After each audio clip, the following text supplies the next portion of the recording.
অন্যদিকে চোখ রাখবো সল্টলেকের দিকে। ফের বাজারে টাস্ক ফোর্সের অভিযান, লেক মার্কেটে টাস্ক ফোর্সের অভিযান এবং সরাসরি রয়েছেন প্রতিনিধি পৃথা দাশগুপ্ত, সেই ছবি তুলে ধরছেন আমাদের সামনে। পৃথা, ঠিক কি ছবি রয়েছে? দেখো, বিভিন্ন বাজার থেকে অভিযোগ আসছিল যে একেবারে নাগালের বাইরে, মধ্যবিত্তের নাগালের বাইরে সবজি থেকে মাছ মাংসের দাম, এবং এই মুহূর্তে টাস্কফোর্সের আধিকারিক লোকাল থানার পুলিশ সঙ্গে রয়েছে। তারা কিন্তু এই যে লেক মার্কেট, প্রথমে যদুবাবুর বাজার ভবানীপুরে, সেখানে তারা গেছিলেন এবং এই মুহূর্তে লেক মার্কেট রয়েছেন। কি দেখলেন অবস্থা লেক মার্কেটে? কারণ লেক মার্কেট, দক্ষিণ কলকাতার লেক মার্কেট, যদুবাবুর বাজার, গড়িয়াহাট মার্কেট, একটা প্রচুর অভিযোগ আসে যে যা দাম তার থেকে অনেকটা বেশি দামে বিক্রি হয় এবং মধ্যবিত্তের নাগালের সাথে অনেকটাই ধরাচড় বাইরে। কি দেখলেন?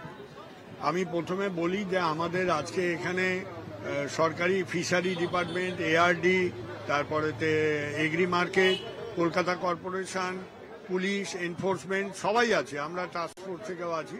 আমি এই বাজারে যা দেখেছি মোটামুটি দাম গড়িয়াহাটের সঙ্গে এই যদুবাবু বাজারের সঙ্গে মিল আছে, অতএব সেদিক থেকে কোনো অসুবিধা নেই। এই বাইরে যে সবজি বাজার বসছে এদের দাম বেশি, আর ভেতরে ডিমের দাম আমি বেশি দেখেছি, সেটা আমরা আপত্তি করেছি। আমরা বলেছি এর চলবে না। এখানে যে টালিগঞ্জ থানার অফিসার আছেন ওনাকেও বলেছি যে আপনারা বিষয়টা চেক করুন, এটা দেখুন, যদি কোনো অসুবিধা হয় তাহলে আইনানুগ ব্যবস্থা নেওয়া হবে, তুলে লকআপে করবে, এসব বাদরামি করা চলবে না। আর এই ফুটে যারা বসে আছে, কি দেখলেন? কোনটা আমাদের কাছে লঙ্কার দামটা একটু বেশি লেগেছে, আমাদের কাছে বেগুনও একটু বেশি লেগেছে। বেগুন কত করে বললে? এখন 70 করে দিয়েছে, খানিকক্ষণ আগে 80 বলছিল না। হ্যাঁ 70 বলেছে। আচ্ছা, করলা এর কাছে মোটামুটি দাম, কিন্তু এক একজন ওই লেক মার্কেট ভবানীপুরে অভিযোগ আসে যে প্রচুর, মানে আপনারা যতক্ষণ থাকেন ততক্ষণ সেটা ধরাছোঁয়ার মধ্যে থাকে, আপনারা চলে গিয়ে আবার বেশি করে দেয়। এই সমস্যার সমাধান হতে পারে লোকাল থানা এদের উপরে নজরদারি চালাবে, যদি কেউ বেশি নেয় তাকে চেস করবে, ধরবে, তুলবে, লকআপ করবে, এই একটাই রাস্তা। আমরা সেটা চাই না, আমরা নিজেরা ব্যবসায়ী সংগঠন করি, তো আমরা ওইসব পথে হাঁটতে চাই না। কিন্তু কেউ যদি বেআইনি কাজ করে বা সরকারের মমতাদির নির্দেশের বাইরে আচরণ করে তখন তো হাট হতেই হবে। এই জন্য আমরা বোঝাচ্ছি সবাইকে যে এগুলো করবেন না, ঠিকঠাক দাম নিন, ঠিকঠাক কিনে সেভাবেই বেচুন। ওই মানুষের অসুবিধার সুযোগ নিয়ে ফাটকা করা এসব করা যাবে।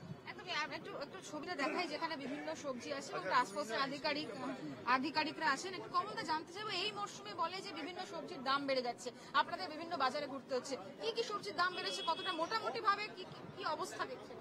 শুনুন, এক বছর এমন বর্ষা হয়েছে, বিগত 15-20 বছরও এই বৃষ্টি হয়নি। বৃষ্টিটা হোক, একই নাগারে বর্ষা হয়েছে, একই নাগারে বর্ষা হওয়ার ফলে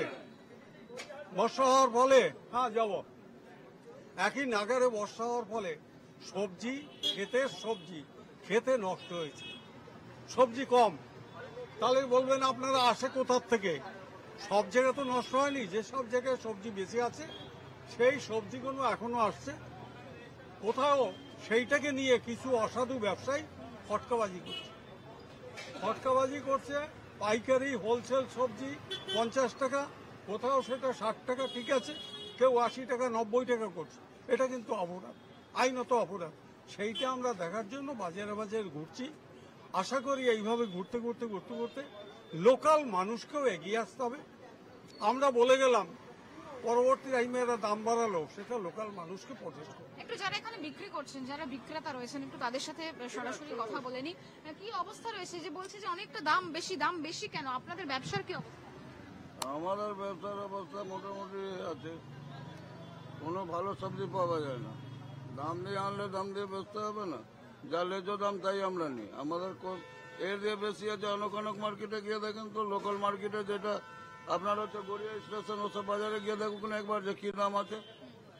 যতই মোড়ের দোকান দেখাচ্ছে লেক মার্কেট অনেক। একবারে পৃথা ছিল আমার সঙ্গে, প্রতিনিধি পৃথা দাশগুপ্ত। এবং যেমনটা দেখাচ্ছিলে, বাজারে কিন্তু রীতিমতো অস্বাভাবিক দামের অভিযোগ তুলছেন সাধারণ ক্রেতারা এবং স্বাভাবিকভাবে প্রশাসনের নজরদারির দাবি তুলছেন তারা। আমার সঙ্গে ছিলেন প্রতিনিধি পৃথা দাশগুপ্ত। ধন্যবাদ তোমায় পৃথা।